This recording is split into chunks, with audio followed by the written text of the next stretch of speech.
Pinunahan ni Pangulong Ferdinand R. Marcos Jr. kasama si First Lady Luisa Araneta Marcos ang paglulunsad ng mga bagong pasilidad ng Ninoy Aquino International Airport Terminal 3 bilang bahagi ng patuloy na modernisasyon ng pangunahing paliparan ng bansa at paghanda sa inaasahang pagdami ng mga pasahero ngayong holiday season.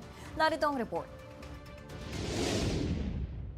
Isang mahalagang hakbang sa modernisasyon ng pangunahing paliparan ng bansa ang isinagawa nitong December 16, 2025. Matapos pangunahan ni Pangulong Ferdinand R. Marcos Jr. kasama ang First Lady Luisa Araneta Marcos ang paglulunsad ng mga bagong pasilidad ng Ninoy Aquino International Airport Terminal 3. Pinangunahan ng Pangulo ang walkthrough sa mga upgraded na bahagi ng terminal, kabilang ang Dignitaries Lounge, Mezzanine Hall, at ang bagong Arrival Immigration E-Gates. Tampok dito ang 78 biometric E-Gates na kayang magproseso ng pasahero sa loob lamang ng 20 segundo na inaasahang makababawas sa pila at siksikan lalo na sa panahon ng holiday rush. Kasabay ng paglulunsad, personal na sinalubong ng Pangulo at ng unang ginang ang mga umuuwing overseas Filipino workers bilang pagkilala sa kanilang sakripisyo at mahalagang ambag sa ekonomiya ng bansa.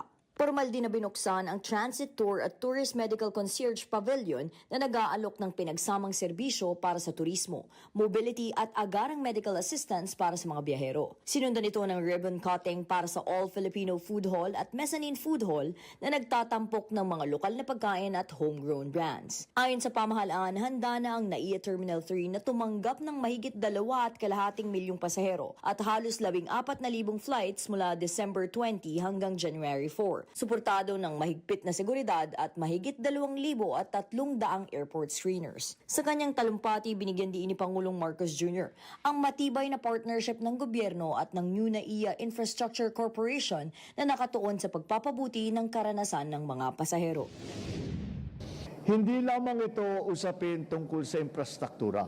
Ito ay usapin ng malasakit, ang pag-unawa sa pagod, pangamba at pananabik ng bawat Pilipino at bisitang dumadating dito sa ating bansa.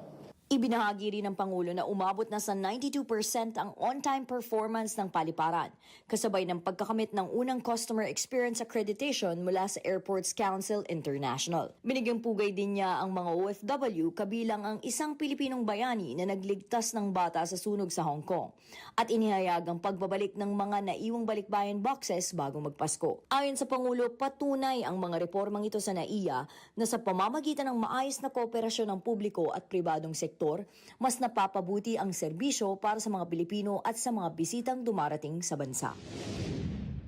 May these efforts inspire deeper collaboration among stakeholders, stronger institutions across all sectors, and developments that place people at the center of governance. Nauuna sa mga balitang totoo at laging bago, Nadj Miravalles, Alauna sa Balita, Congress TV.